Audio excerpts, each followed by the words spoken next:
Kaibigan, bago sa saksi, tinaas na sa alert level 2 ang bulkang Canlaon matapos itong pumutok ngayong gabi. Nakaranas na rin ng ashfall sa ilang bahagi ng Negros Occidental. Dahil po dyan, itinaas na rin sa blue alert status ang PDR-RMC Emergency Operations Center. Ating saksihan! Makapal na usok mula sa Bulkang Canlaon ang bumungad sa mga residente sa Negros Island. Ayon sa FIVOX, mag-aalas 7 ng gabi nang magkaroon ng explosive eruption ng bulkan na tumagal ng 6 na minuto. Hello. For fireworks, dili po. Umabot din sa 5,000 metro ang taas ng ibinugan nitong plume o makapal na usok. Dahil sa pag-aalboroto ng Bulkang Canlaon mula sa Alert Level 1, itinaas ito ng FIVOX sa Alert Level 2. Mahigpit na pinatutupad ang 4-kilometer radius permanent danger zone. Meron po tayong mga na-record na maliliit na lamang na volcanic earthquakes.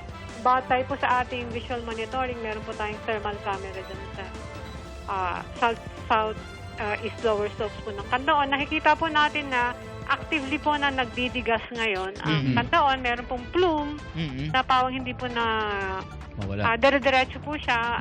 May namata na ring ashfall sa barangay Biak na Bato sa La Castellana sa Negros Occidental. 7 kilometro ang layo mula sa bulkan. May natatanggap pa rin po tayong mga reports ng sulfur smell at mga pag-ulan po ng abo sa mga bayan, sa mga pamayanan po dito sa bandang kanlurang bahagi ng bulkan.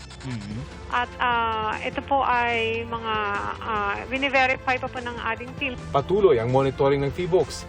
Pero sa ngayon, wala pa raw silang nakikitang indikasyon na lumalala ang aktibidad sa bulkan. Para sa GMA Integrated News, ako si Rafi Tima, ang inyong saksi.